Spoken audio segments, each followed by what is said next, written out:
How would you imagine the life of a 24-year-old college dropout to be? A mess, right? But what if we introduce you to someone who is completely opposite of that? Today, we're in conversation with Hamza Sayyed, who has two successfully running startups completely dependent on organic growth. He is an example of the fact that your education does not define you, but your work does. He is Forbes Top 30 Under 30 and has some amazing insights on entrepreneurship. So let's listen to him and get inspired. Welcome, Yeah. Hamza. We are so glad to have you on our show. So, for those who don't know you yet, can we start with a brief introduction about you and your entrepreneurship journey? Okay. Okay. So to start off with, my name is Hamza Sayed. I am 24 years old. To give you a brief about myself, I am a college dropout that started India's first comic book store and the world's first marketplace for comic and pop culture, which is called the Comic Book Store. But unlike the name suggests, it's not a physical store, it's an online store. And thank God for that, because if it was a physical store, the pandemic would have really kicked our asses.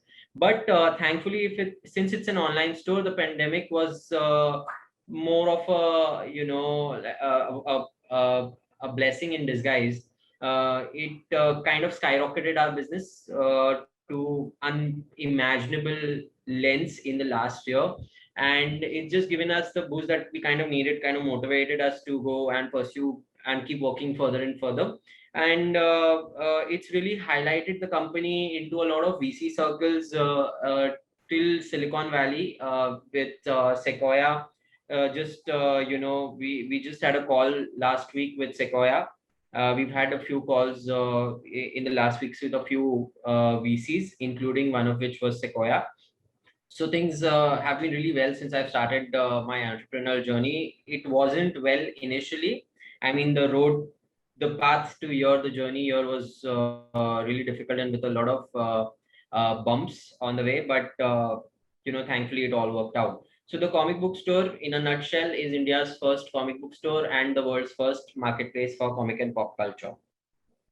Yeah, that's very nice. Seriously. So, so how did you decide that you wanted to be an entrepreneur? Any specific point in your life that transition into this change? Anything like that? So I think I never really doubted for a second that I didn't want to be an entrepreneur. I've always, ever since I got into my senses, I've always wanted to be an entrepreneur. There wasn't a moment of doubt in my entire career as an employee or as an employer that I doubted myself that I couldn't do this and I couldn't be an entrepreneur. It's just that I did what I had to do when times were tough. I took whatever job I could initially to feed my family, put food on the table. I still am the sole bread earner. So it was not much of a choice earlier on, but I've tried multiple attempts to start a business and I failed multiple times. I've lost pretty much everything when I backed myself into a corner, left a well-paying job on which my family was dependent, and started a business because I wanted to turn into an overnight success. मतलब बस जल्दी जल्दी बड़ा बनना था. But it was stupid of me to think that it's a marathon, not a sprint. I understood that a little later in my life, but I had multiple failed attempts at businesses. Two or three times I failed, which put me back to where I started with being broke and being destitute with not even money for food. So, but after all that failures, after all those bumps in the road, I didn't give up on being an entrepreneur or running a business. Today I have two businesses that I deem to be decent. I mean, successful or decent is a mindset, but I kind of think that they are decent. I'm certainly not where I want to be, but I'm glad where I've come from, how far I've come. So yeah, never really doubted it for a second. The transition didn't really was there. It's just that I was always an entrepreneur in my mind. It's just that now I am a practical entrepreneur, I would say. Yeah, that's really very inspiring your journey, because there is some point in time when you realize that you have to be an entrepreneur, but entrepreneurship is in your blood, as you are talking about. So, but I wanted to know that how this idea came to your mind, like why comics? Because as you know, we don't read much comics in our childhood. So why comics?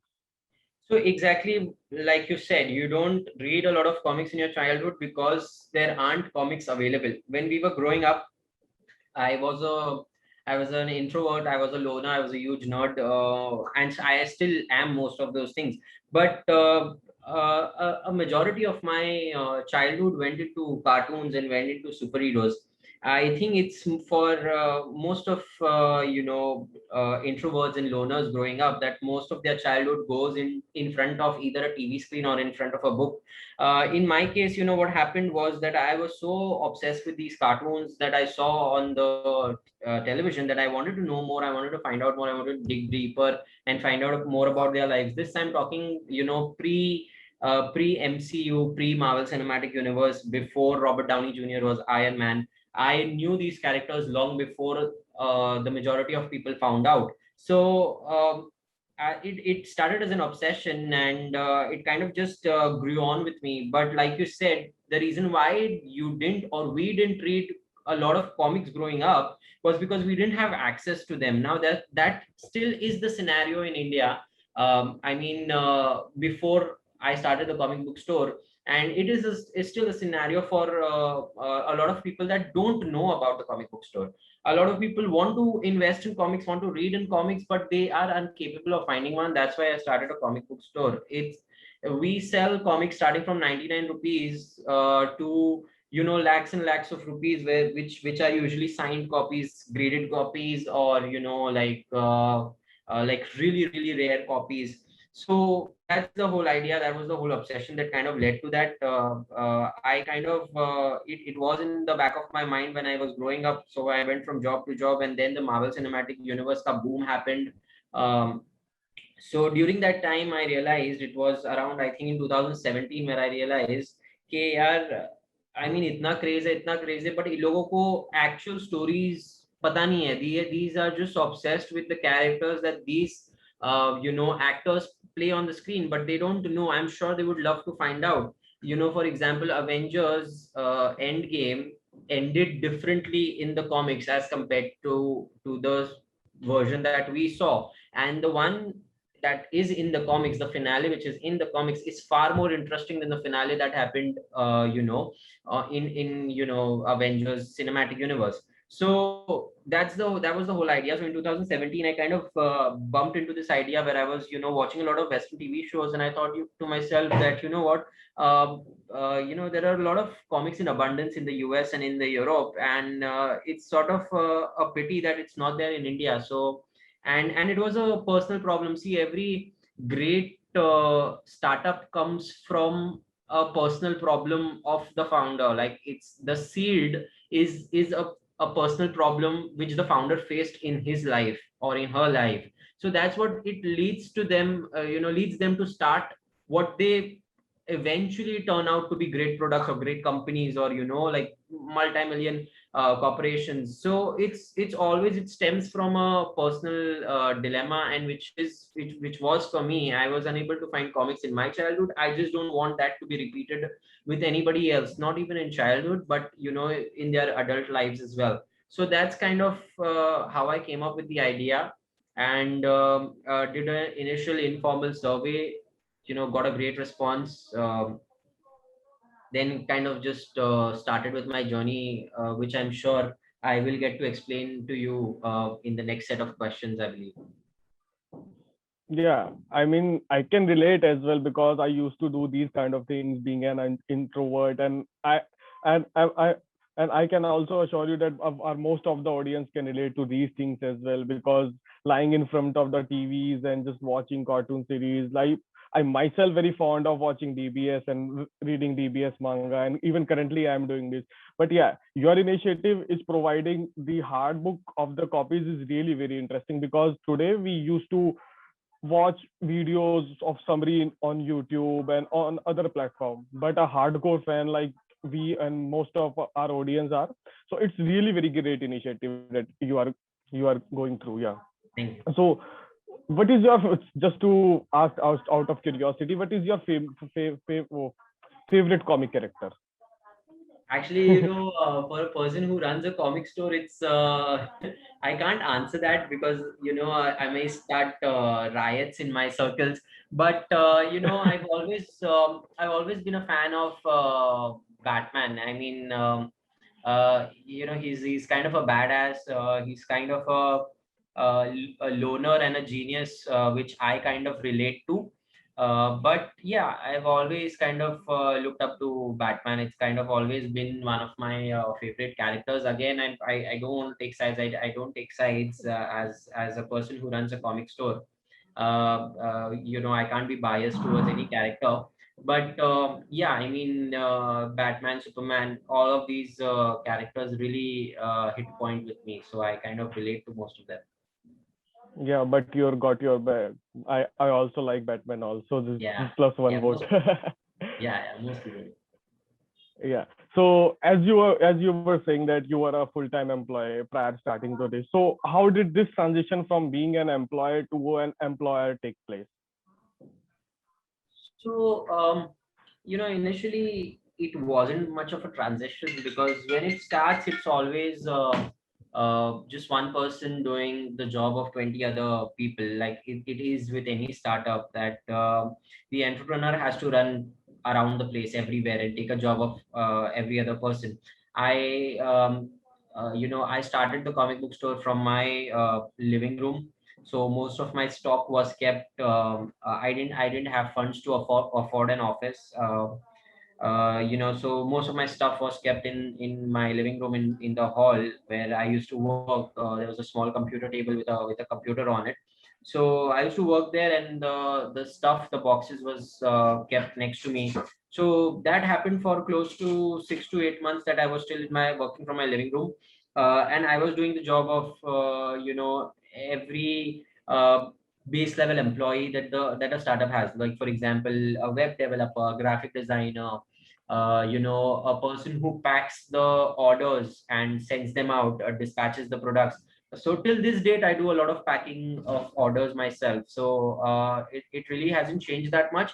But by the time when during this pandemic, it was during this pandemic that I actually, the business, like I said, skyrocketed. So I had enough funds to move from my living room to my office, which is early in 2020. And I got enough funds to hire people and train people and employ people. So it's the transition really didn't occur to me because to me, I was also an employee. So I was treating them not as a boss but as a colleague. So I used to work with them and used to have lunches with them and do a lot of things together. So the transition really didn't occur to me at a time where I didn't have to take an administrative decision. But other than that, it's just if you treat them as your own, and it's really like a lateral organization. So there are really no roles or parallels to it, but it's just an open door policy. It's a lateral organization. Everybody is equal, and it just works that way. It's a way of building a culture. It's a way of our community. That's how we live. That's how we work. It's quintessential for a startup to have that kind of a culture to succeed, I believe. Yeah. And I also believe that to startup to succeed, a strong culture is really very important, right? Yeah. So as you were also saying that you have founded two startups, so how involved are you in both of the startups? How do you manage to grow both of your startups simultaneously? The main part is this. So how do you Yeah. prioritize your daily tasks, like all these things? So the most important thing that helps me be productive in my day and helps me tackle the roles of two different companies is that I kind of write everything down that I want to do in order of priority. So I kind of break down every task that I have to do, and I write time slots to near it. So I think it's kind of a motivator that, so for example, like if I start my day at 10 o'clock, I write that, 10 to 11 I have to do these many things, and I kind of just when I tick it off that list, it really motivates me to, accomplish my goals even further. So I kind of just break down the entire day in this format. And the funny thing is that I kind of work for like 12 to 14 hours a day. So and that I divide between two companies. Sometimes I work only on one company for the entire duration. So 12 to 14 hours a day, 7 days a week. So that's how I kind of work, and that's how kind of plan my day ahead. So it becomes a little less daunting for me to handle two companies at the same time. Yeah, you And are really grilling I'm yourself a equally hard. involved in both of them. I'm equally involved in both of them. It's just that the company that I founded before the comic book store was sort of a coincidence, because I quit my job to start the comic book store because I was promised a sum of amount from an angel investor, but that didn't turn out to work. So I kind of was jobless and broke again. But then by sure happenstance, it happened that I started a media company as a freelancer, as a one-person company. Then I quickly grew to like a 5-6 person team. Now that company has reached its kind of maturity stage where it is sustainable enough to kind of function on its own. So it has kind of a recurring revenue. It's sustainable enough to function on its own. So I am planning to step down from there and kind of just focus my energy and all of my efforts to the comic book stores. But right now, I would say I'm more or less equally involved. I'm trying to step down a lot of my duties from my former company. But yeah, that's if kind of the productivity chain is to plan your day in advance. Just give each task a time slot, accomplish this task, move on, accomplish this task, move on. I work close to 100 hours a week. So if a colleague of mine achieves a task, say in 4 days, I can achieve that same task in one day. Yeah, you are seriously grilling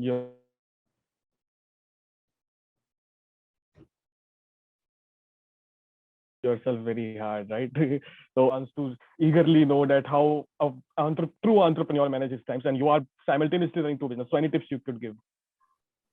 Sorry, I kind of lost you there. What did you say? So I'm saying any tips you could give to our entrepreneur listeners. Like many of us are very eager to listen to this kind of tips. So, I mean, like I said, productivity depends on person to person. Sometimes it's not about quality. Sometimes it's not about quantity, but rather quality. So, for example, you can work 4 hours a day, but it's about the work you do during that day. You can, sleep as late as possible or get up as late as possible. That won't matter unless you achieve something in that day. So it's just a matter of the mindset. And like I said, like, do what most of the successful people do, is that they kind of just plan their day in advance and just stick to that schedule in order for them to reach their maximum level of productivity. So I would advise for young entrepreneurs to do that, kind of just follow that chain and improvise wherever they can. There is no rigid timetable. I myself don't follow a rigid timetable. I can start my day at 4 o'clock or 7 p.m. in the evening, but still do at least achieve one good thing during that period of time. So I at least try to finish one good thing or one achievable task that I can do in a day. Or at least if I can't do those things, if that task is kind of lengthy, then I at least I count my day as a successful day when I have worked have learned something new. So I always keep trying to learn something new. I've had my hands in a lot of things. I'm a great fan of artificial intelligence, so I keep kind of just keep learning that. I didn't have the privilege to learn programming or anything earlier on, but I'm trying to do that as well. So I try to keep learn something or read something that is helpful for me, so that I count as a successful day. So I would advise to either learn something, read something, or do something achievable that just kind of raises your morale when you accomplish that one task. So I would advise people to do that. Yeah, that's great. It will really help a lot of aspiring entrepreneurs to look into the right direction. So, as as you were saying that you are in the fundraising stage, so how would you describe your experience with investors? Any luck or? No luck so far, but fundraising is an arduous process, man. Um it's very frustrating, but at the end, when you actually close your successful first round, it becomes everything becomes worth it. I have not yet reached that stage, so for me fundraising still is a very frustrating and arduous task.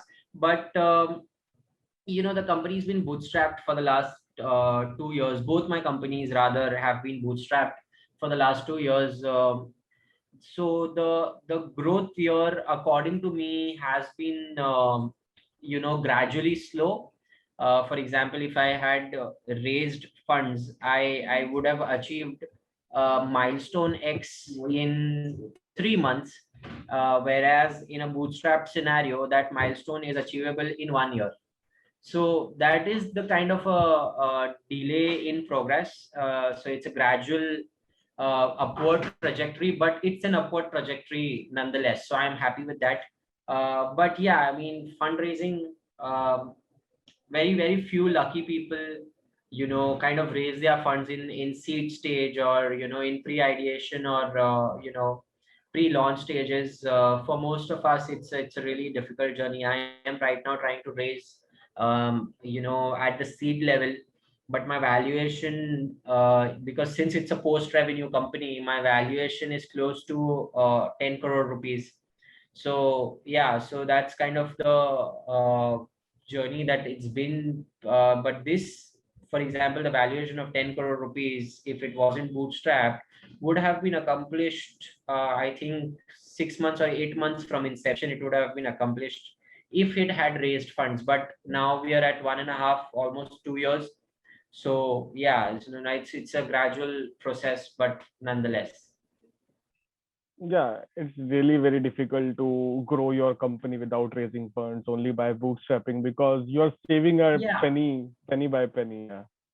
Yeah, but it's not impossible. I mean, I wouldn't say that fundraising is essential. It's not mandatory. If you can do it, you do it. I mean, if it's bootstrap, it's bootstrapped. A lot of great companies are bootstrapped too. So it's not something that you should definitely look into, but it's definitely the way to go. I mean, it's achievable. It's possible, but making a successful company without a successful fundraise is not impossible, I mean to say. Yeah, true, very true. So, at what point of time does a founder know that he must stop bootstrapping and start raising funded, as you are also decided in recent So I days? think it rather it comes as a surprise when you have to kind of cut budgets, prioritize your spendings. For a bootstrap company, you have to prioritize your spendings, like because see, revenue, if it's X today, it's going to be Y tomorrow, or maybe next month it's going to be Z, or whatever it is. So you have to prioritize your spendings, and you have to think and work in advance when it's a bootstrapped company. It also applies to most funded companies, but the pool of money that they are handling is different, is quite larger than the pool of money that we are handling. So it's just that for a bootstrap company, it becomes a priority to save employees, retain employees. So for me, it's going to be the priorities are salaries, rent, how can I improve my product, and everything else is secondary. For a funded company, it's more hiring new people, kind of spending more on their product, spending more on their advertising and marketing. For us, marketing and advertising is absolutely secondary. When there is an excess of funds in a month, that's when we focus on marketing and advertising. So all my sales are purely organic. But when I do focus on marketing and advertising, then the results are really really amazing. But other than that, it's all organic. However, like I was saying, prioritizing your funds is utmost important. So I've kind of wanted to be funded right when I had this idea, because like I said, I didn't come from a rich family. So to start a company for me was next to impossible, because I didn't even have say 1,000 rupees to put into the company. So funding has always been like a dream for me. So I approached, before the company was incepted, I approached close to 60 venture capitalists for a pre-seed stage, 62 VCs that I reached out to with just the idea. Out of which, by fluke, one of the biggest venture capitalists in India, Matrix Partners, the VP of Matrix Partners, Manthan Shah, kind of liked the idea. And that was for me a huge deal, and it still is today a huge deal, because that is a sort of an acknowledgement that this idea really has potential in it. If like one of the biggest players in the VC industry is acknowledging the fact that, yeah, you really have something going on, it's kind of the biggest boost that you will need. So Manthan wrote back to me saying that, this is a great idea, I really love it, but since you are at a very early stage, Matrix Partners cannot get into this. But however, I will give you 6 months time to show me a product market fit, and if 6 months you can prove a product market fit, then we have a deal. So I took it on as a challenge, and in 6 months I got a great product market fit. I got a great response, and I wrote back to him. But unfortunately, at that time, Manthan had already left Matrix Partners, and his replacement didn't seem that interested. So, but it worked out to be great for me, because if had Manthan not said that, I probably wouldn't be here. So it kind of just worked out really well for me. Yeah, it kind of gives, मतलब उसने थोड़ा zeal दे दी कि हाँ, you have to show me something, like the six absolutely. challenge दे दिया वो kind of, बहुत yeah. encouraging था, and ये मतलब इतने early on ये stage पर it's just an idea. I didn't even have a business ID then. I was writing mails from my personal ID. So replying to that is an amazing gratification. Yeah, okay. What are the mistakes according to our founders make while starting up? I think a lot of founders get a little bit ahead of themselves. That is the case with me also. I won't speak for anybody else, but I think a lot of mistakes that I made early on was that I got a lot of ahead of myself. I kind of evaluated a lot of things, in not a great manner. So but you learn from your mistakes, and it's just that what you think your company is worth, a venture capitalist or a third person will probably think it's worth 1/10 of that. So for a founder, it's always his company is the best company, his idea is the best idea. but it isn't really the case. And I think one of the biggest mistakes that I've made was that I didn't include a lot of people in the very early stages.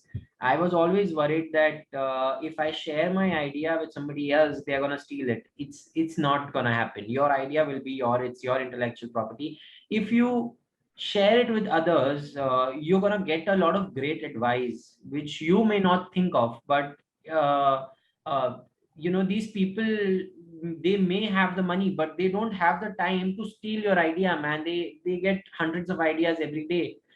It may be your friends, it may be a venture capitalist, but always ask like what you can do, what you can improve. I think initially a lot of mistakes I made was I didn't receive a lot of feedback. I mean, I didn't take a lot of feedback into consideration. I didn't share my idea because I thought it may be stolen. I did involve a lot of people at a very early stage, which I should have, now that I realize it. I should have, delegated my responsibilities early on, so that I would have had a lot of time to build my product rather than, doing everything myself and wasting a lot of time. So don't waste time. That's crucial at early stages. Yeah, that's really great. I mean, seriously, the guys like us who wants to grow organically, there is so much to learn from a guy like you, seriously. So, as you are aware that recently Elon Musk tweeted about the importance of the education, and he said that the MBAs are not as good. So, and he don't know how to create, MBAs don't know how to create company. So, how do you feel? Just a one or two liner answer. Is it the answer, the question asked Elon Musk had asked is really good, or any other suggestion?